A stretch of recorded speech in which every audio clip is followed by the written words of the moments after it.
So hello dear bankers, हम लोग फिर से जुड़े हैं एक और बैंकर के साथ जो कि CAIB एग्जाम को क्वालिफाई करके आए, यानी 4 कंपलसरी पेपर प्लस एक इलेक्टिव पेपर। तो हमारे साथ देवेंद्र भट्ट सर हैं और ये यूनियन बैंक ऑफ इंडिया से हैं। तो सबसे पहले सर मोस्ट वेलकम, आपका स्वागत है, आप हमारे साथ जुड़े, हमारे सेलिब्रेशन का पार्ट बने। और थोड़ा सा कैसे प्रिपरेशन के बारे में आपको कैसे जानकारी मिली कि हम लोग JAIB CIB वाला भी JIB CIB की तैयारी कराता है, इसकी जानकारी कैसे मिली सर? सर मैं पहले JIB में एक IAFS का पेपर के लिए आशीष सर के लिए दूसरे उस पर पढ़ा था। फिर वहाँ से मोटिवेट होके मैंने फिर मतलब JIB जब उधर क्लियर हुआ, उस लास्ट पेपर की वजह से मैं रुका हुआ था, वो क्लियर हुआ। फिर CIB में जब JIB क्लियर होने के बाद CIB में मैंने PW का वो लिया जस्ट बिकॉज ऑफ कि इंस्ट्रक्टर अच्छे हैं, मतलब क्योंकि पिछला एक्सपीरियंस लेके सही था। तो इस चक्कर से फिर इसमें आया। तो मैं मतलब 6 महीने अगर मैं CIB के 5 सब्जेक्ट की बात करूं, पहले 4 कंपलसरी की बात करते हैं। जैसे एडवांस बैंक मैनेजमेंट जो पहला पेपर है तो बहुत डाइवर्सिफाइड है, क्योंकि उसमें स्टैटिस्टिक्स भी पढ़नी है, फिर HRM पढ़ना है, फिर क्रेडिट, फिर आपको जो चौथा मॉड्यूल है वो पढ़ना है कंप्लायंसेस। तो सर फिर इसके बाद आते हैं आप सेकंड पेपर BFM, वो भी बहुत ज़्यादा डिमांडेड सब्जेक्ट है, सबसे ज़्यादा BFM से ही लोग डरते हैं। और BFM के लिए तो एकदम भीड़ दौड़ जाती है कि मुझे BFM क्वालिफाई करना है एनी हाउ। फिर ABFM में भी आपको न्यूमेरिकल्स मिलते हैं, फिर BRBL मिलता है, इस बार BRBL में भी न्यूमेरिकल आए हैं।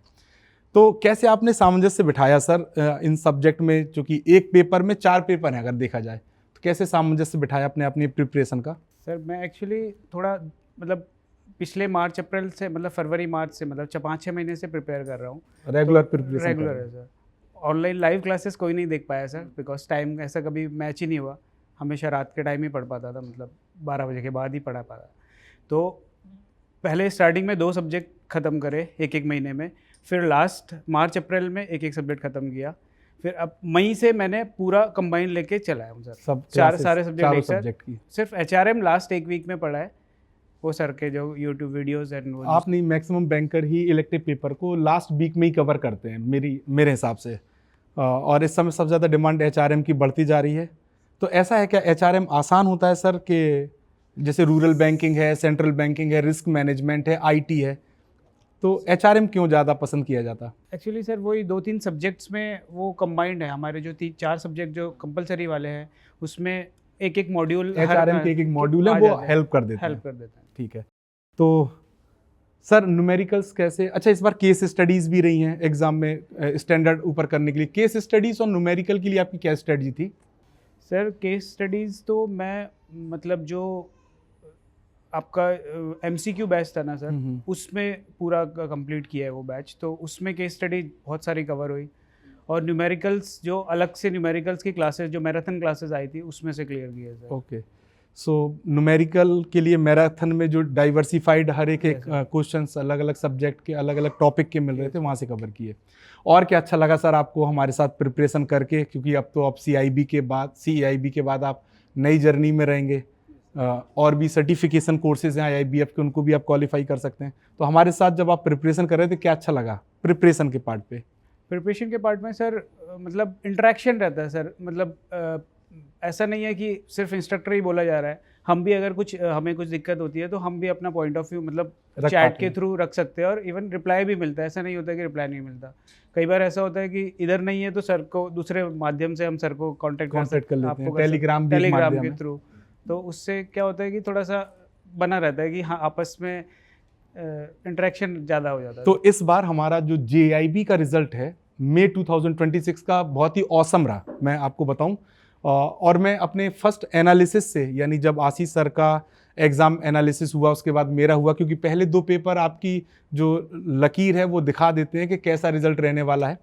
तो एकदम बहुत विस्फोटक रिजल्ट जिसे कहते रहा। तो बहुत सारे लोग इस बार CAIB एग्ज़ाम में बैठेंगे, तो आपकी उनको क्या सलाह होगी कि प्रिपरेशन के लिए कैसे? जैसे कुछ लोग हिम्मत हार जाते हैं का सब्जेक्ट में, कभी 1-2 नंबर कम हो जाते हैं, 50 नंबर से कम आए, 48, जैसे भी महिमा मैम ने एक बात बहुत अच्छी कही कि 48 मार्क्स आए, तो हमें अपनी हिम्मत नहीं हारनी।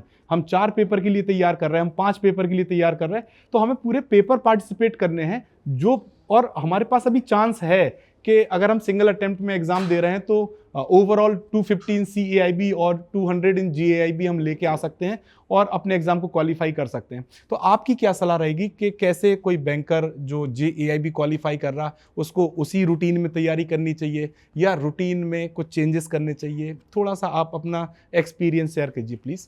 सर एक्चुअली बैंकर्स होते होते हुए मतलब GIB मतलब पॉसिबल है कि आप मतलब आसानी से कर इवनिंग लेंगे। में 2 या 3 घंटे या 1 में या 2 महीने में आप पढ़ के निकाल सकते हैं।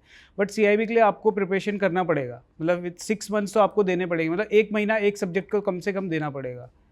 फिर रिवीजन क्लासेस के आपको 2 मंथ्स चाहिए एग्जाम से 1 महीने पहले आपको चाहिए। इतना डाइवर्सिफाइड है कि सब चीज़ों को आप माइंड में रखना उतना इजी नहीं होता। इजी नहीं हो पाता, नहीं होता क्योंकि सब्जेक्ट बहुत मतलब वास्ट है, वास्ट भी है, बड़ा भी है और डाइवर्सिफाइड एक वर्ड इसलिए मैं कह रहा हूँ बार बार, क्योंकि आप देखो ना जैसे जिनका स्टैटिस्टिक्स अगर कोई पढ़ रहा है ABM में या BFM के भी जो कंसेप्ट्स हैं, ABFM के भी जो कंसेप्ट्स हैं, तो आप कैलकुलेशन के कुछ पार्ट पे तो मैच करा लोगे, लेकिन स्टैटिस्टिक्स बिल्कुल अलग है फिर, है ना, चीज़ें अलग अलग हो जाती हैं।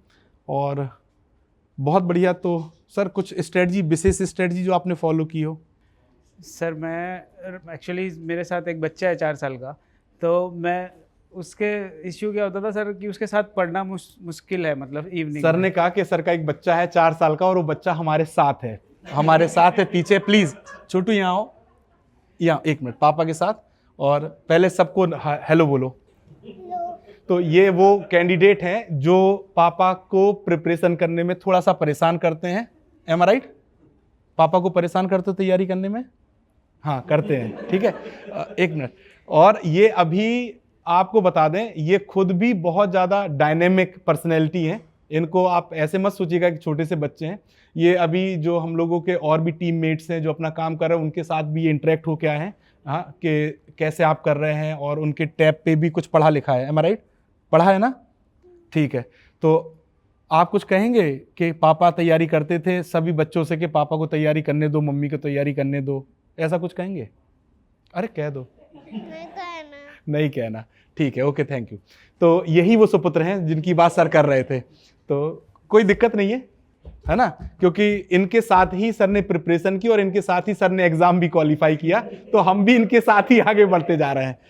तो सर बैंकिंग मतलब जिस फील्ड में हम हैं उस फील्ड में आपका फैमिली का सपोर्ट होना बहुत जरूरी है सर। फैमिली, बच्चे, क्योंकि एग्जाम पास करते हम अकेले नहीं करते सर, फैमिली के साथ, क्योंकि सपोर्ट जब तक फैमिली का नहीं मिलेगा आप नहीं कर पाएंगे। बिल्कुल, मैं इस बात से सहमत हूं, क्योंकि हम भी एक फैकल्टी हैं और हमारी क्लासेस भी कभी रात में 11 बजे तक चलती हैं, शाम को 5 बजे से, कभी 11 बजे पहुंचने के बाद सुबह फिर 6 बजे आना होता है, और हम लोग का खाना पीना अरेंज करना होता है फैमिली को। तो फैमिली का एक पार्ट जो होता है वो बहुत स्ट्रांग होता है, और मैं तो हमेशा तारीफ करता हूँ अपनी वाइफ की कि वो हमेशा एक सपोर्ट है ना। और सर आप भी तारीफ करेंगे? सर ठीक है, तो तारीफ करते ही रहना चाहिए, क्योंकि तारीफ करने से बहुत सारी चीज़ें आसान हो जाती हैं, है ना।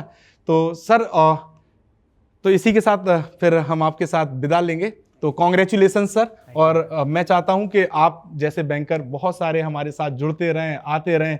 और एक्चुअली हम लोग का अभी आशीष सर ने एक बात बोली थी कि जब भी कोई बैंकर आता है अपना रिजल्ट सुनाता है तो हमारा भी सीना चौड़ा हो जाता है एक्शन में, कहते हैं ना, कमर सीधी हो जाती है। और आप देखेंगे जब भी क्वेश्चन पढ़ा रहे होंगे, जब आप मैराथन वगैरह में देखते हैं, एक क्वेश्चन अगर हम लोग देते हैं और आप लोग आंसर देते हैं तो फैकल्टी और ज़्यादा एनर्जी के साथ उस अगला क्वेश्चन लेके आता है, क्योंकि कैंडिडेट आंसर दे रहे होते हैं और उन्हें लग रहा होता है। और जब रिजल्ट आता है तो एनालिसिस के टाइम पे सबसे पहला रिजल्ट शेयर हम लोग के साथ किया जाता है, और जब कोई लिखता है कि सर हम क्वालिफाई हो गए इतने मार्क्स के साथ, तो अपने आप एनर्जी आती है। तो आप भी हमारा मोटिवेशन है सर।